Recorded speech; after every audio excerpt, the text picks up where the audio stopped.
J'ai pleuré toutes les larmes de mon corps quand ma mère m'a humiliée devant ma fille. Sale ingrate, a-t-elle sifflé, en réclamant encore de l'argent pour ma sœur.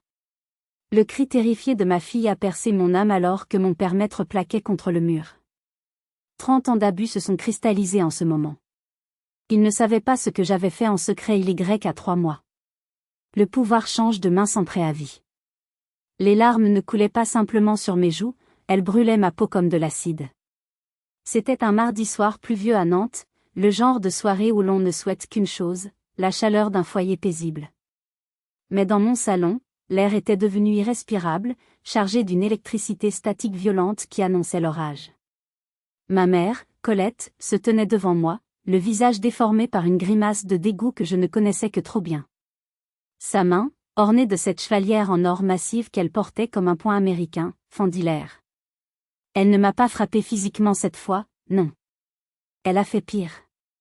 Elle a pointé ce doigt accusateur vers mon visage, s'arrêtant à quelques millimètres de mon nez, et a craché ces mots qui allaient changer le cours de mon existence. Sale ingrate, siffla-t-elle, sa voix tremblant d'une rage contenue. Tu as 2500 € sur ton compte épargne, je le sais. Et tu oses laisser ta petite sœur dans la détresse? Tu te crois supérieure à nous parce que tu as ce petit appartement minable? Tu n'es qu'une égoïste, Sandrine. Une misérable égoïste qui laissera sa propre famille couler pour s'acheter des vêtements hors de prix. Je suis restée figée, le souffle coupé. Manon, ma fille de 8 ans, était assise à la table de la cuisine, ses devoirs éparpillés devant elle. Elle avait lâché son stylo. Ses grands yeux bruns allaient de sa grand-mère à moi, remplis d'une terreur pure. Maman, je t'ai déjà dit, ai-je balbutié, ma voix se brisant sous le poids de l'humiliation. Cet argent, c'est pour l'école de Manon. C'est pour ses cours de soutien. Je ne peux pas. Je ne peux pas encore payer les dettes d'Élodie. C'est là que tout a basculé. Avant que je puisse reculer, mon père, Bernard, qui était resté silencieux sur le canapé jusqu'à présent, s'est levé d'un bond. C'était un homme lourd, aux mains épaisses habitué au travail manuel, mais ce soir-là, il n'avait rien d'un père. Il a traversé la pièce en 2 enjambées et m'a saisi par les épaules. La violence du geste m'a propulsé en arrière. Mon dos a heurté le mur du couloir avec un bruit sourd, faisant trembler les cadres photos accrochés là. Tu vas écouter ta mère, a-t-il hurlé, son visage si proche du mien que je pouvais sentir l'odeur rance du tabac froid et du vin rouge. Ses doigts s'enfonçaient dans ma chair, me clouant sur place, m'empêchant de respirer, m'empêchant de fuir. On t'a élevé, on t'a nourri, et c'est comme ça que tu nous remercies? En nous regardant de haut? Maman! Le cri a déchiré l'air. C'était Manon. Elle s'était levée, renversant sa chaise. Elle ne pleurait pas encore, elle hurlait de peur pure. Lâche-la! Papy, lâche maman! Bernard ne s'est même pas retourné. Il a resserré sa prise, me secouant comme une poupée de chiffon. La douleur dans mes épaules était aiguë, mais elle n'était rien comparée à la douleur de voir ma fille témoin de cette scène. Ma mère, loin de calmer le jeu, a ricané. Un rire sec, sans joie. Regarde ce que tu as fait, Sandrine, a-t-elle dit calmement, croisant les bras. Tu traumatises ta fille avec ton entêtement. Si tu nous avais simplement donné le chèque, rien de tout cela ne serait arrivé. C'est de ta faute. C'est toujours de ta faute. J'ai regardé Manon. Elle tremblait de tout son corps, ses petites mains plaquées sur ses oreilles pour ne plus entendre les cris. À cet instant précis, quelque chose s'est brisé en moi. Ce n'était pas mon cœur. C'était la chaîne invisible qui me liait à eux depuis 36 ans. Cette chaîne faite de culpabilité, de devoir filial et de peur. Je n'ai pas riposté. Je n'ai pas crié. J'ai cessé de me débattre. J'ai planté mon regard dans celui de mon père, et pour la première fois de ma vie, il n'y a vu aucune peur. Juste un vide glacial. Il m'a lâché, surpris par mon absence de réaction, me laissant glisser légèrement contre le mur. Nous ne partirons pas, a déclaré ma mère, s'asseyant royalement sur mon canapé comme si elle venait de conquérir un trône. Nous resterons ici jusqu'à ce que tu fasses ce virement. Que ça prenne la nuit, ou la semaine. Il pensait avoir gagné. Il pensait que j'étais brisée. Mais alors que je frottais mes bras endoloris et que je courais pour serrer Manon contre moi, une pensée claire et terrifiante a traversé mon esprit, ils ne savent pas. Ils ne savent pas que la maison où ils vivent, celle qu'ils croient louer à un inconnu, elle m'appartient. Avant de vous révéler le plan machiavélique que j'ai mis en place cette nuit-là, j'aimerais savoir qui est avec nous ce soir. Depuis quelle ville ou quel pays écoutez-vous cette histoire? Et quelle heure est-il chez vous? Écrivez-le en commentaire, j'adore lire vos réponses avant de continuer. Pour comprendre pourquoi je n'ai pas appelé la police à la seconde où mon père m'a lâché, il faut comprendre l'emprise qu'ils avaient sur moi. C'est un poison lent, distillé goutte à goutte depuis l'enfance. Je m'appelle Sandrine, j'ai 36 ans, et je suis infirmière libérale. Mon métier, c'est ma vie.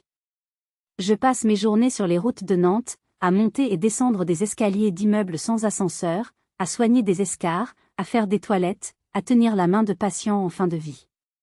Chaque euro que je gagne est le fruit d'un effort physique et émotionnel intense.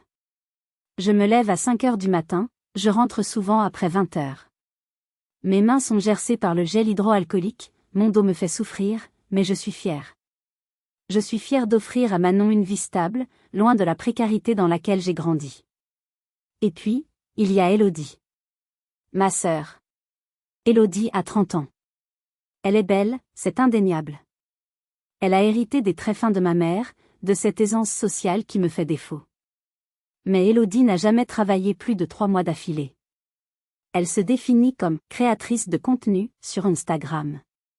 En réalité, elle passe ses journées à se prendre en photo dans des cafés parisiens, portant des vêtements qu'elle achète, photographie, et retourne au magasin le lendemain ou pire, qu'elle garde en s'endettant.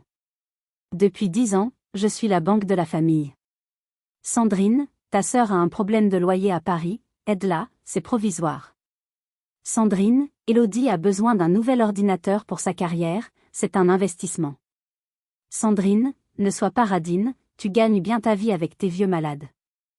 J'ai fait le calcul mentalement alors que je tenais Manon dans mes bras au milieu du salon. En 10 ans, j'avais versé plus de 20 000 euros. 20 000 euros. C'était l'apport pour une maison. C'était les études supérieures de Manon. C'était ma retraite. Tout cela, englouti dans le puissant fond de la vanité d'Élodie et de l'aveuglement de mes parents. Cette fois, la demande était de 2 500 euros. Élodie avait maxé sa carte de crédit pour un voyage à Dubaï avec un groupe d'influenceurs, qu'il avait finalement laissé tomber. Elle risquait l'interdit bancaire. Et mes parents, au lieu de lui donner une leçon de responsabilité, avaient conduit 1 heure depuis Saint-Nazaire pour venir m'extorquer cet argent. Tu vas nous préparer à manger, a lancé mon père, allumant la télévision et mettant le volume au maximum, comme pour marquer son territoire. On n'a pas dîné. Et on ne bougera pas d'ici. Ma mère a ouvert mon frigo sans demander, sortant le rôti que j'avais préparé pour les déjeuners de la semaine de Manon. Elle a commencé à manger avec ses doigts, directement dans le plat, me lançant un regard de défi. C'est sec, a-t-elle commenté la bouche pleine. Comme ton cœur. J'ai senti la colère monter, non pas chaude et explosive, mais froide et calculatrice. Il ne voyait pas une fille. Il voyait un distributeur automatique. Il ne voyait pas une mère célibataire qui se battait pour sa fille. Il voyait une servante qui leur devait tout, simplement parce qu'il m'avait donné la vie. Je me suis souvenu de toutes les fois où j'avais dit oui pour acheter la paix. De toutes les vacances annulées avec Manon parce que mamie a besoin d'une nouvelle chaudière, qui s'est avérée être un nouveau canapé. J'ai toléré cela pendant une décennie. Mais je vous pose la question, si vous étiez à ma place, ce soir-là, avec votre enfant terrifié dans vos bras et vos parents pillant votre frigo, qu'auriez-vous fait? Auriez-vous cédé pour avoir la paix? Dites-le moi en commentaire. J'ai pris la main de Manon. Viens chérie, on va dans la chambre. Tu fuis, a raillé mon père. C'est ça, va te cacher. Demain matin, on t'accompagne à la banque. Je n'ai pas répondu. J'ai fermé la porte de ma chambre. J'ai tourné la clé 2 fois dans la serrure. Le clic du verrou a sonné comme le début d'une guerre. La chambre était plongée dans la pénombre, éclairée seulement par la lueur des lampadaires de la rue filtrant à travers les volets. Manon s'était blottie contre moi dans le grand lit, son petit corps encore secoué de sanglots silencieux. Maman? A-t-elle chuchoté, sa voix rauque de pleurs. Pourquoi papy t'a fait mal? Pourquoi il ne nous aime pas? Cette question. Cette simple question d'enfant a fini de pulvériser les derniers morceaux de culpabilité qui restaient en moi. Comment expliquer à une enfant de 8 ans que ses grands-parents sont des vampires émotionnels? Ce n'est pas de ta faute, mon ange, ai-je murmuré en caressant ses cheveux. Ils sont malades. Leur cœur est malade. Mais je te promets une chose, plus jamais ils ne te feront peur. Plus jamais. J'ai attendu. J'ai attendu que les bruits dans le salon s'apaisent. J'ai entendu la télévision s'éteindre vers minuit. J'ai entendu les ronflements sonores de mon père faire vibrer les cloisons fines de l'appartement. Ils dormaient. Ils dormaient paisiblement après m'avoir agressé, sûrs de leur victoire, sûrs que demain, la gentille Sandrine ferait le virement. Je n'ai pas dormi une seconde. Mon esprit tournait à 1000 à l'heure, assemblant les pièces d'un puzzle complexe. J'ai sorti mon téléphone sous la couette, baissant la luminosité au minimum. J'avais un message non lu d'Élodie, envoyé à 23h30. Arrête de faire ta victime. Papa m'a dit que tu faisais une scène. Vire l'argent, j'en ai besoin avant midi demain sinon je suis fiché Banque de France. Fais pas ta pute. Je n'ai pas répondu. J'ai ouvert une autre application. Celle de mes emails. J'ai cherché un dossier spécifique nommé « Projet Roseraie ». J'ai relu le dernier document PDF reçu 3 mois plus tôt. L'acte de vente notarié. À 4h30 du matin, alors que l'aube n'était encore qu'une promesse lointaine, je me suis levée. J'ai réveillé Manon doucement. Chut, ai-je mis un doigt sur mes lèvres. On joue aux espions. On doit partir sans faire de bruit. Manon, intelligente et résiliente comme elle l'est, a compris immédiatement. Elle n'a pas posé de questions. Elle a enfilé son jean, ses baskets, et a pris son sac d'école que j'avais discrètement rentré dans la chambre la veille. Nous avons ouvert la porte de la chambre avec une lenteur infinie. Le salon sentait le renfermé et l'alcool. Mon père était étalé sur le canapé, la bouche ouverte, bavant sur mes coussins en velours. Ma mère dormait dans mon fauteuil de lecture, les pieds posés sur la table basse, sur mes livres d'art. Chaque pas sur le parquet grinçant était un risque. Mon cœur battait si fort que je craignais qu'il ne les réveille. Nous avons atteint l'entrée. J'ai pris mon sac à main, les clés de voiture. Mais avant de partir, j'ai fait une dernière chose. Une petite vengeance mesquine, peut-être, mais nécessaire. Je me suis dirigé vers le tableau électrique situé près de la porte d'entrée. D'un geste sec et précis, j'ai abaissé le disjoncteur principal. Clac. Le voyant de veille de la télévision s'est éteint. Le ronronnement du frigo s'est arrêté. L'appartement a été plongé dans un silence et une obscurité totale. Ils allaient se réveiller dans le noir, sans café chaud, sans télévision, sans pouvoir charger leur téléphone. J'ai ouvert la porte d'entrée, poussé Manon sur le palier, et refermé doucement derrière moi. J'ai donné un double tour de clé. J'ai entendu le verrou s'enclencher. Ils étaient enfermés.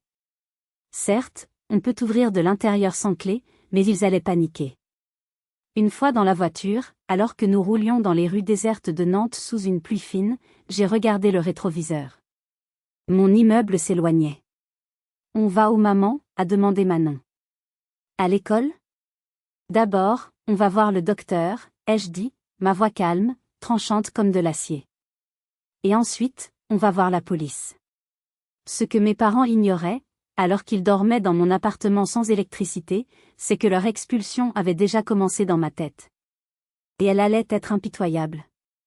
L'hôpital CHU de Nantes à 6h du matin est un endroit étrange, un mélange de fatigue et d'urgence. Je n'étais pas là en tant qu'infirmière cette fois, mais en tant que patiente. C'était la démarche la plus difficile que j'ai jamais eu à faire.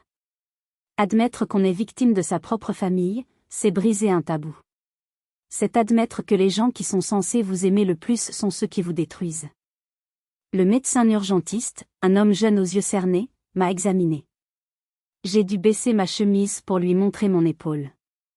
Elle était déjà virée au violet sombre, la marque des doigts de mon père imprimée dans ma chair comme une signature de possession. Sur ma joue, la griffure de la bague de ma mère avait séché, formant une ligne rouge croûteuse. C'est une agression domestique, a-t-il demandé doucement, le stylo suspendu au-dessus de son rapport. J'ai avalé ma salive, ravalant les larmes qui menaçaient de revenir. J'ai regardé Manon, assise sagement sur une chaise en plastique, dessinant des fleurs noires sur un carnet. Oui, ai-je dit. Mes parents. Il n'a pas jugé. Il a simplement noté. Il a pris des photos. Il a rédigé un certificat médical décrivant les contusions et, plus important encore, le choc psychologique. Il a même noté l'état de stress de Manon. Ces papiers étaient mon armure. À 8 heures, nous étions au commissariat central. L'odeur de café froid et de vieux papiers me prenait à la gorge. L'officier qui a pris ma déposition était un homme d'une 50aine d'années, l'air blasé. Au début, il ne semblait pas très intéressé. Vous savez, madame, les disputes familiales, ça se règle souvent mieux autour d'une table qu'au tribunal, a-t-il grommelé en tapant lentement sur son clavier. Vous voulez vraiment porter plainte contre vos parents? Pour une dispute d'argent? J'ai senti la colère monter.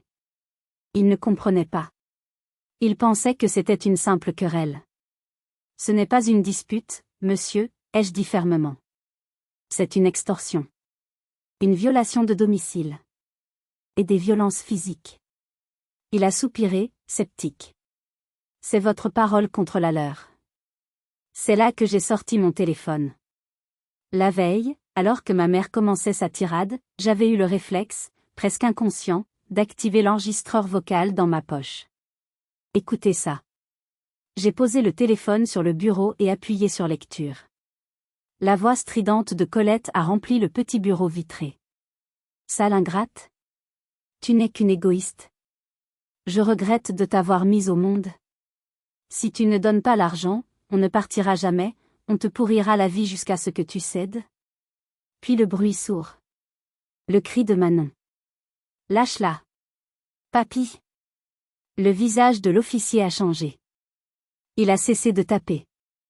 Il a écouté jusqu'au bout, jusqu'au silence terrifiant qui a suivi l'agression. Il a relevé les yeux vers moi, et toute trace de cynisme avait disparu. Il y avait du respect, et peut-être un peu d'horreur. D'accord, a-t-il dit, sa voix devenue professionnelle et grave. On ne parle plus de dispute. On parle de harcèlement, de violence volontaire sur ascendant, et de violence psychologique en présence d'un mineur. Il a pris ma plainte. Il a immédiatement émis une demande d'ordonnance de protection d'urgence. Nous allons envoyer une patrouille à votre domicile pour les faire évacuer, a-t-il déclaré. Ils n'auront plus le droit de vous approcher, ni vous, ni votre fille. En sortant du commissariat, le soleil tentait de percer les nuages gris. Je me sentais légère, d'une légèreté vertigineuse. J'avais lancé la machine judiciaire. Mais je savais que ce n'était que la première étape. La justice est lente, mais ma vengeance, elle, était déjà prête. Je me suis assise dans ma voiture, j'ai vérifié que Manon était attachée, et j'ai sorti mon téléphone pour passer un appel. Pas à ma famille. Mais à maître Nathalie Giraud, mon avocate, et gestionnaire de ma société civile immobilière. Allô, Nathalie, ai-je dit quand elle a décroché. C'est l'heure. Lance la procédure d'expulsion pour les locataires de Saint-Nazaire. Oui, mes parents. Ils ont 3 mois de loyer impayé. Je ne leur fais plus de cadeaux. J'ai raccroché avec un sourire froid. Ils voulaient jouer au pouvoir? Ils allaient découvrir qui tenait vraiment les rênes. Pour que vous compreniez l'ampleur de ce qui allait se passer, je dois vous révéler ce que mes parents ignoraient totalement. Ce secret, je l'avais gardé précieusement, imaginant le jour où je leur annoncerais avec joie, voyant leur visage s'illuminer. Quelle ironie! Mes parents habitaient une petite maison ouvrière à Saint-Nazaire depuis 20 ans. Ils étaient locataires. Ils n'avaient jamais su gérer leur argent, tout partait dans les apparences, les voitures neuves à crédit, et les caprices d'Élodie. Ils n'avaient jamais rien acheté. Il y a 3 mois, le propriétaire de leur maison, un vieux monsieur gentil nommé Monsieur Dupuis, m'avait contacté. Il savait que je m'occupais de tout pour mes parents, papiers, factures, rendez-vous médicaux. Sandrine, m'avait-il dit, gêné. Je suis trop vieux, je pars en maison de retraite dans le sud. Je dois vendre la maison. Je la propose à tes parents en priorité, mais s'ils ne peuvent pas l'acheter, je devrais la mettre sur le marché. J'en avais parlé à mes parents. Leur réaction avait été typique, le déni. On n'a pas l'argent pour un crédit à notre âge. Il bluffe, il ne nous mettra jamais dehors, avait ricané mon père. Mais je savais que c'était sérieux. S'ils perdaient cette maison, ils n'auraient nulle part où aller avec leur petite retraite. Alors, j'ai pris une décision folle. J'ai pris toutes mes économies, j'ai cassé mon pelle, j'ai emprunté le maximum que ma banque me permettait. J'ai créé une SCI, Société Civile Immobilière, que j'ai baptisée La Roseraie, en hommage aux fleurs que Manon aimait dessiner.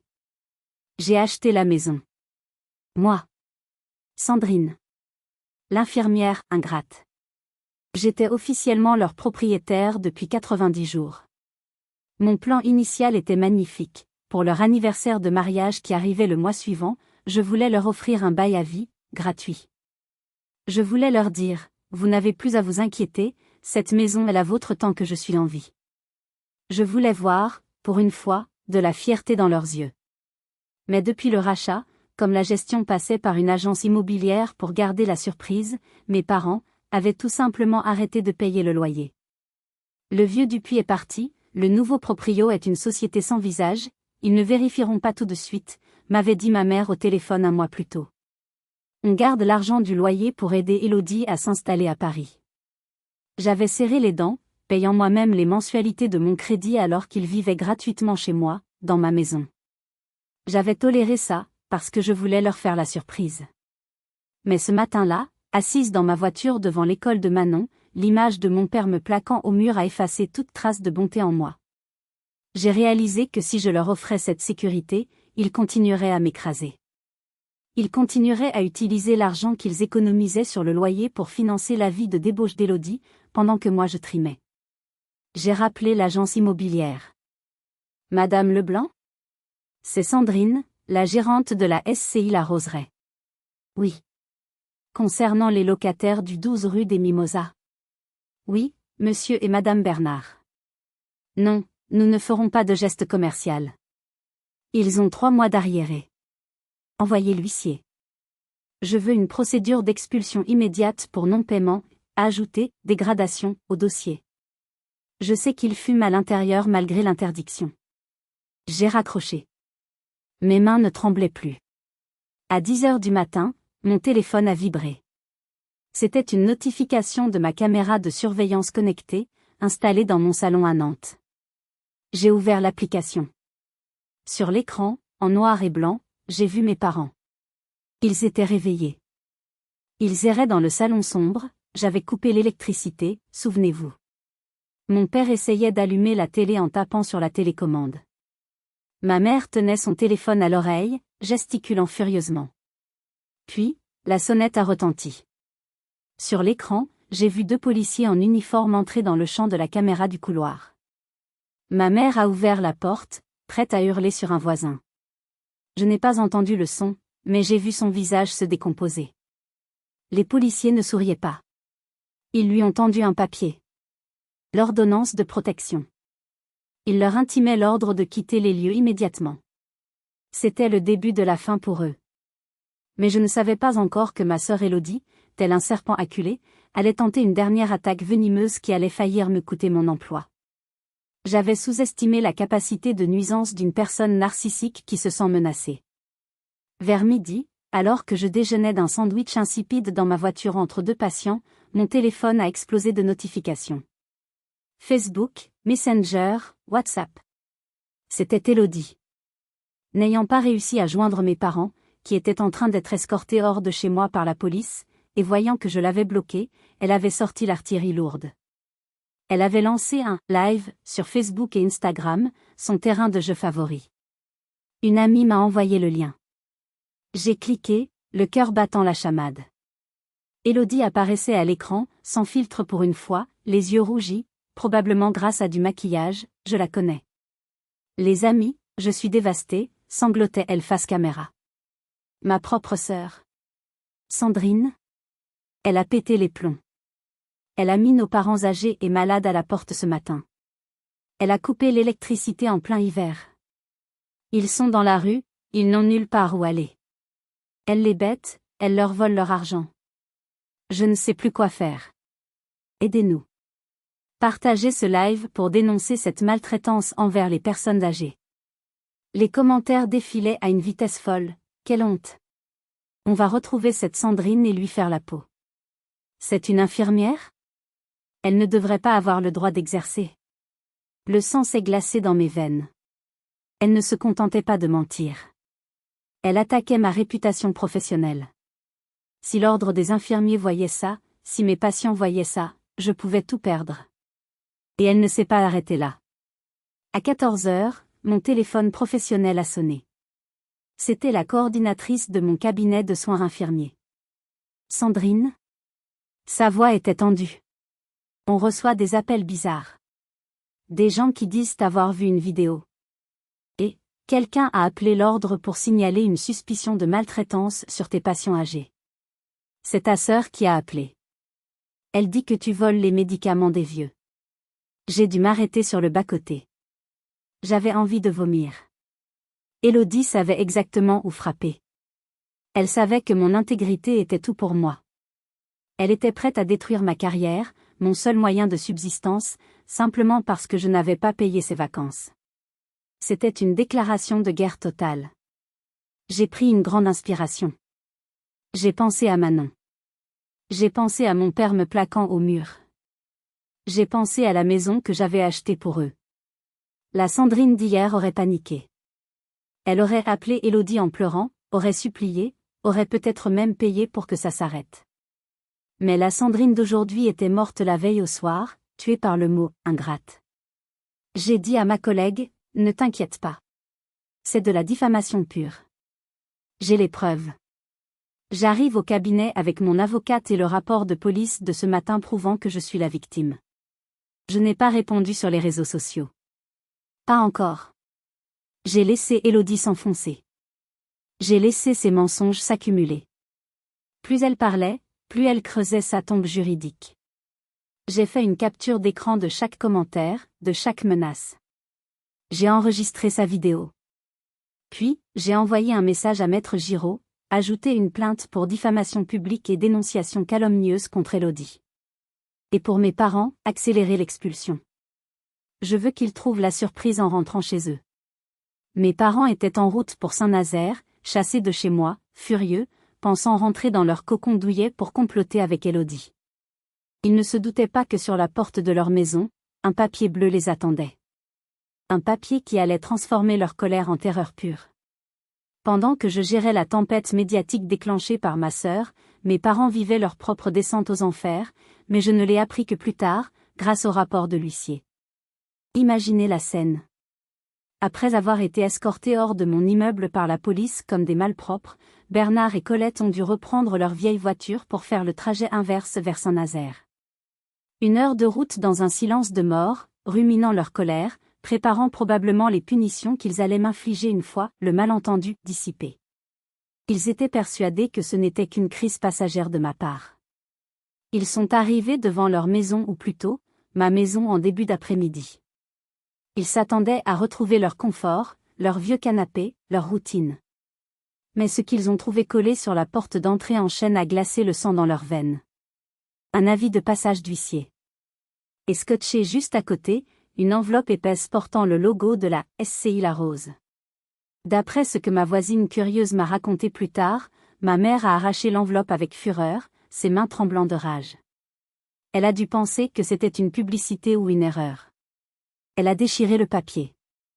À l'intérieur, il n'y avait pas de publicité. Il y avait une lettre recommandée avec accusé de réception, que l'huissier avait délivrée en main propre à la boîte aux lettres par procédure spéciale, signifiant la résiliation immédiate du bail pour défaut de paiement prolongé, 3 mois, et dégradation constatée.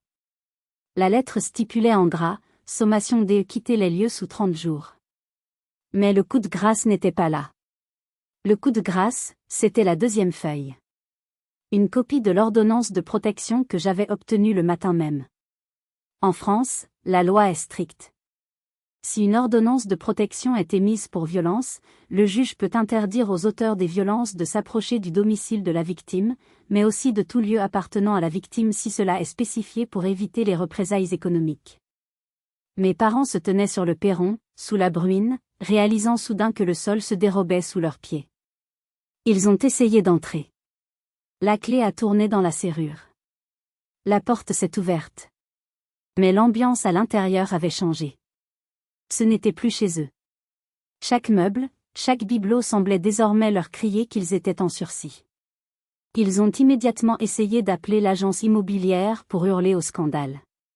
C'est une erreur. Nous connaissons le propriétaire, a dû crier mon père au téléphone. La réponse de l'agent immobilier a été brève et tranchante, dictée par mes soins. Monsieur, la SCI La Rose est intransigeante. Vous n'avez pas payé depuis le rachat. Le dossier est entre les mains de la justice. Nous ne pouvons rien faire. Préparez vos cartons.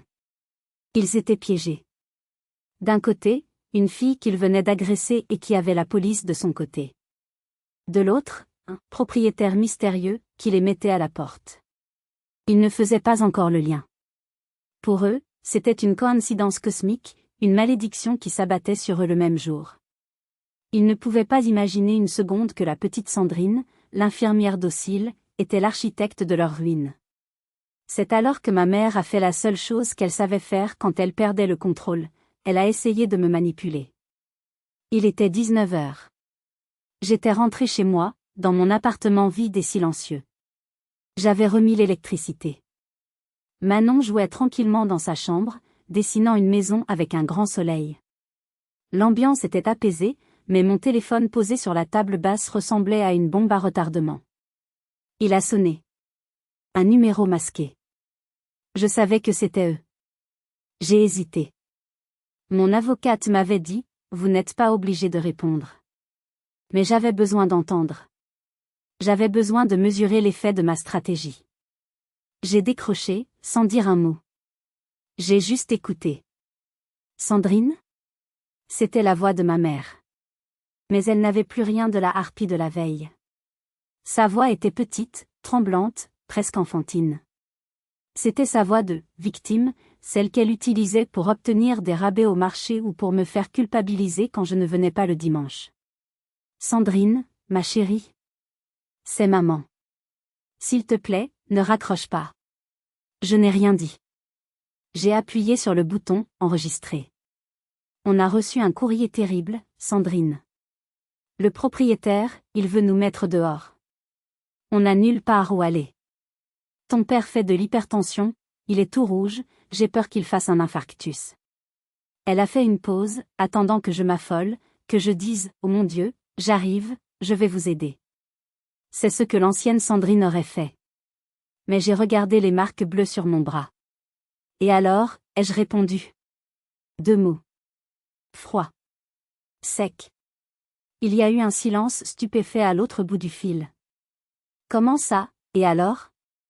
Sa voix a durci, le vernis craquait déjà. On est tes parents. On risque de dormir sous les ponts. Tu dois nous aider. Tu dois nous prêter l'argent pour payer ces arriérés de loyer, ou mieux, tu dois nous laisser revenir chez toi le temps qu'on s'arrête. Non. Quoi? Non, Colette. Je ne vous dois rien. Vous m'avez scié. Vous m'avez agressé devant ma fille. Vous avez laissé Élodie traîner mon nom dans la boue sur Internet aujourd'hui. Vous pensez que je n'ai pas vu? C'est ta sœur. Elle est impulsive. Elle essayait juste de nous défendre, a crié ma mère, oubliant sa comédie. Tu es monstrueuse. Tu as de l'argent, on le sait. Tu nous laisses crever pour garder tes précieux euros? J'ai souri. Un sourire triste, mais libérateur. L'argent que j'avais, je l'ai dépensé, maman. Tout. Jusqu'au dernier centime.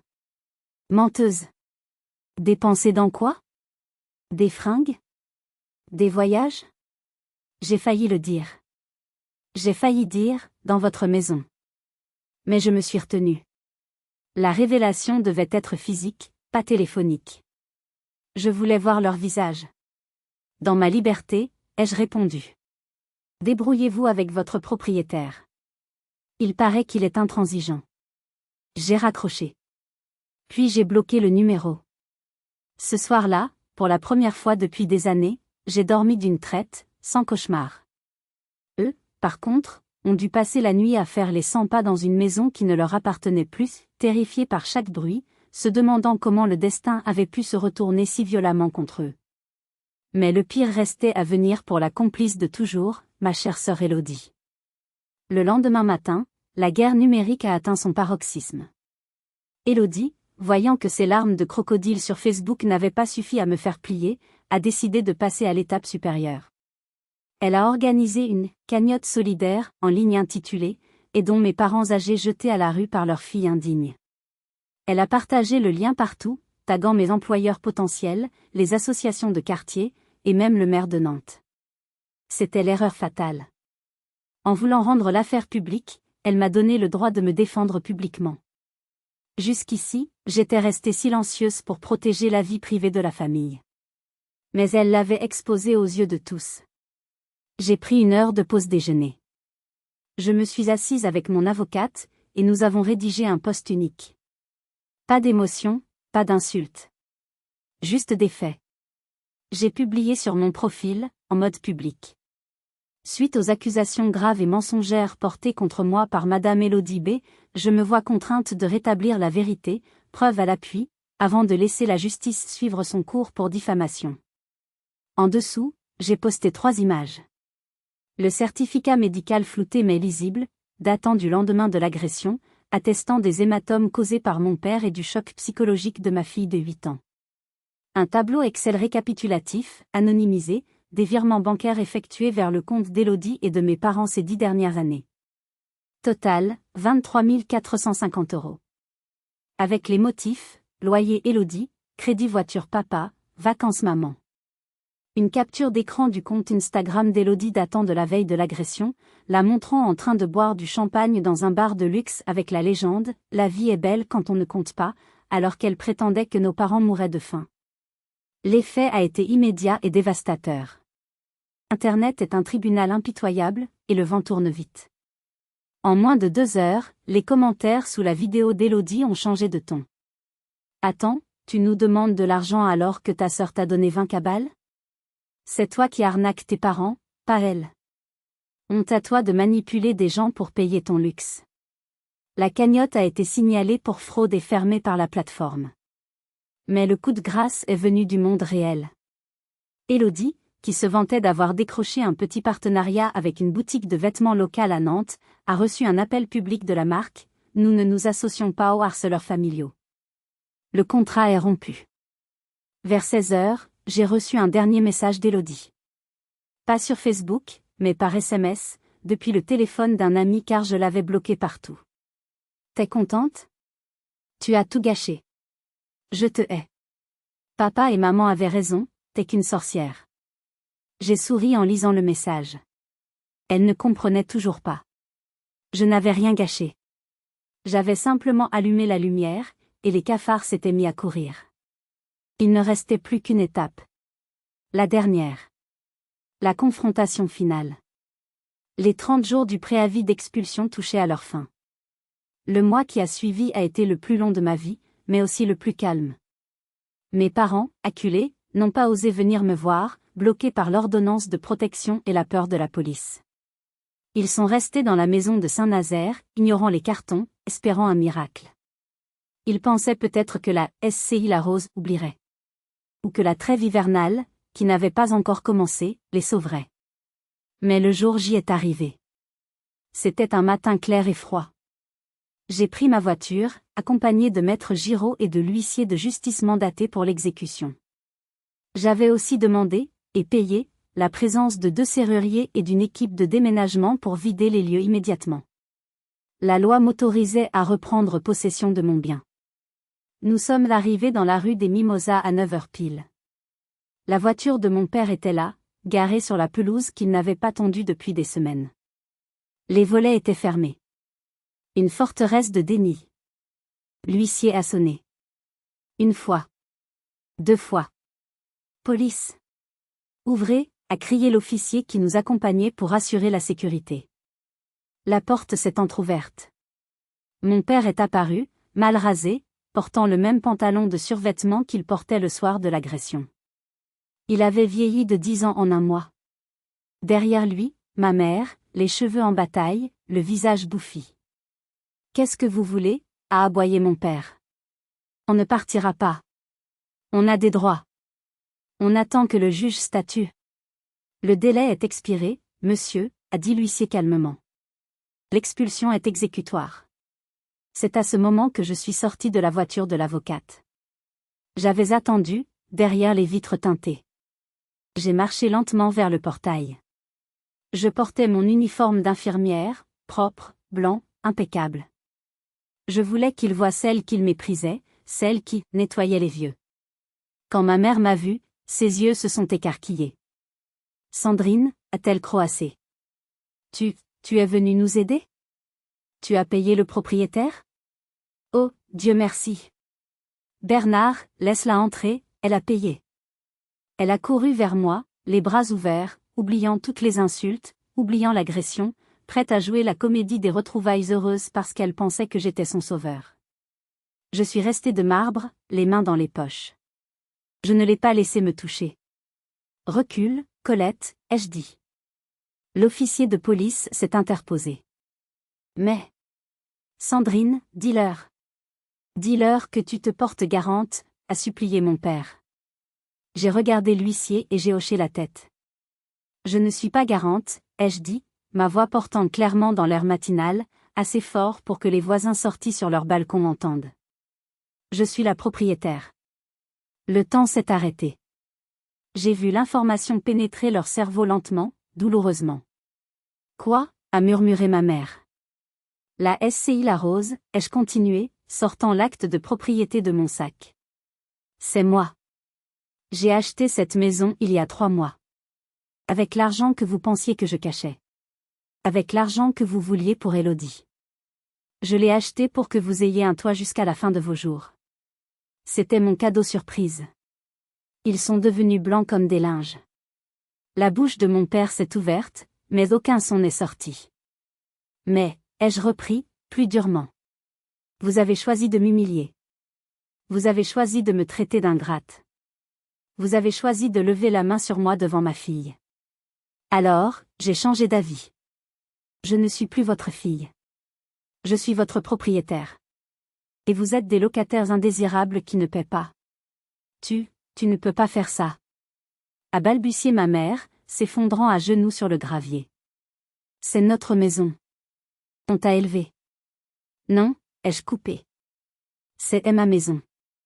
Et vous sortez. Maintenant. » J'ai fait signe aux déménageurs. Ils se sont avancés. Le regard que mon père m'a lancé à cet instant n'était plus de la colère. C'était de la peur.